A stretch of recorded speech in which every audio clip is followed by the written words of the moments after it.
Amados, muy buenos días, ¿cómo están? Me da mucho gusto saludarles y mire, el día de hoy seguimos meditando en esta cita preciosa que está escrita en la segunda carta a Timoteo, en el capítulo 3, en el versículo 16, que dice: toda la escritura es inspirada por Dios y es útil para enseñarnos lo que es verdad y para hacernos ver lo que está mal en nuestra vida.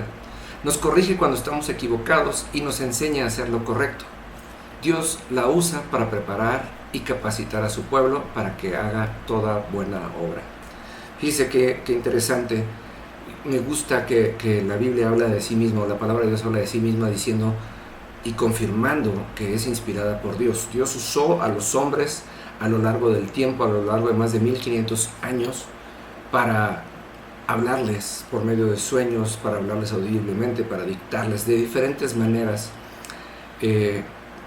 para que escribieran acerca de él. Acuérdense que la Biblia no trata de otra cosa más que del carácter de Dios. Y acuérdense que Dios dijo que nos hizo a su imagen y a su semejanza. Quiere decir que nos dio la capacidad de expresar el carácter de Él mismo. Por tanto, amados, cuando entendemos que la palabra de Dios está ahí, inspirada por Dios, y nos la dejó, no nos la dejó para agobiarnos, dice es útil. Y cuando dice es útil es para que la usemos y la empleemos todos los días.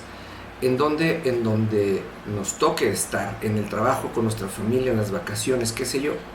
Y miren, qué importante, porque mucha gente le huye a la iglesia y a las religiones, porque muchas veces, no lo voy a negar, ha habido quienes se equivocan en a veces tratar de fijarse en nuestra manera de vivir o en tratar de meterse en nuestra vida por medio de la fe. Pero si nosotros leemos la Biblia, si nosotros nos preocupamos por conocer a Dios y por conocer, por tanto, nuestro funcionamiento, porque no es otra cosa más que el manual de cómo funcionamos, y mire que debemos de ser medio complicados, si no estaría así de completa. Pero dice que la segunda característica de la palabra, después de decir que está inspirada por Dios y que nos es útil, dice que nos corrige, nos hace ver lo que está mal. ¿Por qué nos hace ver lo que está mal? Muy sencillo. ¿Cuántas veces hemos estado usted y yo duro y dale, orando cosas a Dios que no suceden y que no vemos, y le estamos pidiendo que nos bendiga, y le estamos pidiendo algo, y de repente Dios nos dice: claro, sí te quiero bendecir, pero te hace falta establecer ese ambiente para que la bendición caiga? Acuérdese que Dios no convive con la inmundicia, y hay veces que actitudes en nuestra vida son como la inmundicia. Entonces, fíjese qué interesante que nos diga para hacernos ver lo que está mal en nuestra vida, para hacernos ver cuando nos comportamos de manera ajena a nuestra casa. Mire, los que tienen hijos lo deben de saber. A mí me gusta mucho y me da mucha risa cuando las mamás dicen: yo no sé de dónde este chamaco me salió así. No hay de ningún otro lado más que de su casa. Este verano tuve de visita a mis sobrinos aquí, y tenemos el mayor de mis sobrinos ya es un adolescente y está en la edad de la adolescencia, o como muchos dicen, en la edad de la punzada.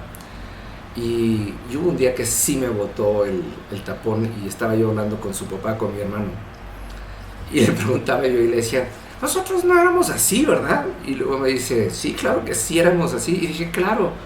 Y hay veces que nosotros, cuando insistimos en no parecernos a Dios, de repente nos frustramos porque Dios no nos contesta, o porque no nos sentimos en la capacidad de acercarnos a Él. Y por eso es tan necesaria la palabra, porque la palabra nos va a recordar una y otra vez cuál es la manera de agradar a Dios. Mire, Moisés se lo preguntaba a Dios, esto está en Éxodo 33, 16, y dice: Señor, ¿cómo se sabrá que somos de tu agrado, yo y tu pueblo, si tú no vienes con nosotros? O sea, el pueblo de Dios caminó durante 40 años en el desierto protegido. Iban con una columna de fuego por delante en las noches y una columna de humo durante el día. Les caía pan del cielo todos los días, y cuando renegaban les mandaban codornices. Golpeaban las piedras y salía agua en medio del desierto.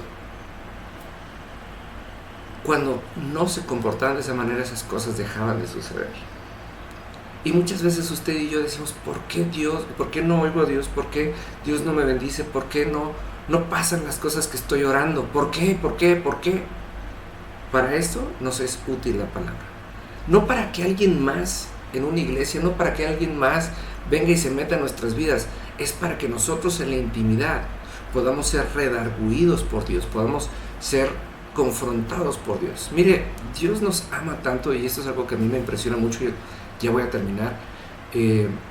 Un día David el rey cometió un grave error y se sentía tan mal que dejó de presentarse delante de Dios, y un día Dios tuvo que mandar un profeta de nombre Natán y lo mandó delante de él para que le hablara en un idioma que solamente Natán y el profeta y el rey entendían, perdón.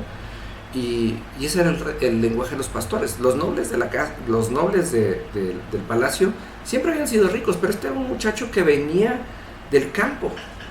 Y Dios en su amor vino y le habló de una manera que solamente el profeta, o más bien, sí, el profeta, Dios y David entendían.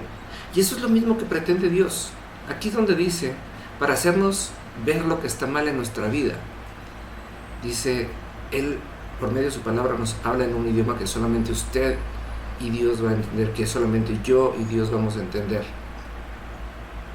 Por eso nos es tan necesario, por eso mucha gente no entiende el amor de Dios, porque no se ha atrevido a que la palabra le haga ver lo que está mal, pero no de una manera ni de reclamo, ni de una manera difícil, de una manera amorosa e íntima.